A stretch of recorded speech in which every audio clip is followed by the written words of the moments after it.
This is called Horror Movie, and basically it's about a 4-minute song which has every single horror movie, the basic plot of any slasher movie. At the beginning of the movie, we meet 8 college students, 2 couples and 4 singles who are going on spring break.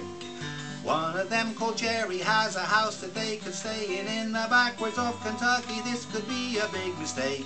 So Jerry gets his buddies to join him on vacation. They go off for the weekend, in search of sex and booze. The girls are mostly pretty and they're all quite well endowed. They all wear tight white t-shirts and one wears high-heeled shoes. The boys are quite a mixture of college jock and nerd, hoping to get lucky with the girls at the weekend. One girl is a bimbo, 2 are fairly clever, and the 4th one's only there 'cause she's the bimbo's ugly friend. The house is situated down a track well off the highway. The headlights sweep across it and out into the trees. In the background there's a shadow moving in the bushes. Jerry gets out of the car and promptly drops his keys. He looks around the car but sadly he can't find them. But he still has the house keys, so he goes up on the porch. "Come on guys," he says, "we'll find the car keys later. If we look around inside the place, perhaps we'll find a torch."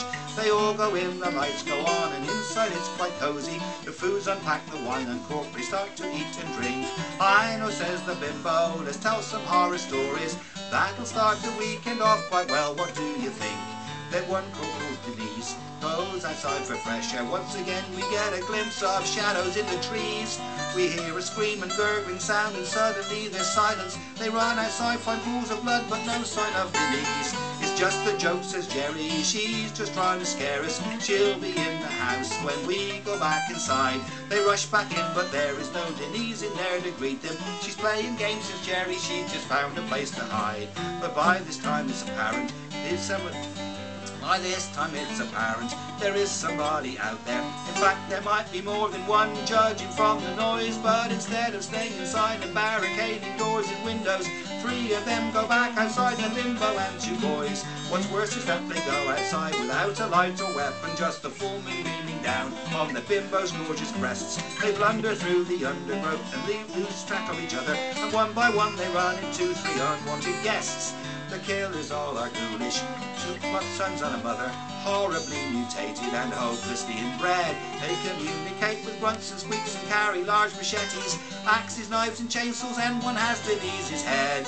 One by one the boys and girl are captured by the monsters and dragged off to their lair to meet a fate's worth in death. The boys are killed without a thought and hung up in the larder, but the girl is spared for later. By the way, her name is Beth. 4 remaining students cower in the kitchen. Then Jerry says he'll go to try and get help with the car, but he doesn't find the keys, and then he meets a bloody gruesome end, 'cause there's a killer in the backseat and he doesn't get too far. We're down to 3 now, 2 girls and a final guy called Kevin. The bimbo's friend collapses, paralysed with fear. The other girl called Tina tries to comfort her, but sadly a knife flies through the window and it slices off her ear. Hysteria is not the word that can describe the mayhem. The overacting's awful as survivors scream and shout. They rush out of the kitchen and down into the cellar, hoping by some chance to find a safe way out.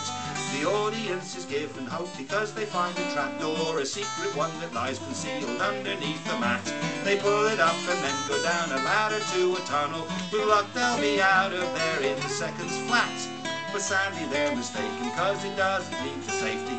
It merely links them up with a monster's rundown shack. But once they see what's up ahead, it's much too late to save them, 'cause there's no hope of salvation and no way of turning back.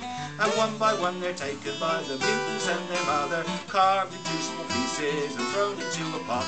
'Cause the monsters all are cannibals, in case you haven't twigged yet. That's the basis of the pen and the basis of the plot. So now there's only one loose end, one person to account for. The bimbo who was captured, the character called Beth. It turns out she's the sister of the mutants, but she's normal, and she's the one who's led the other victims to their death. And now the film is over and we're at the final titles. Another slasher movie, low budget, poorly done. No one really cares as they leave the movie theatre. It was very entertaining and the sequel will be fun. It was very entertaining and the sequel will be fun. There you go.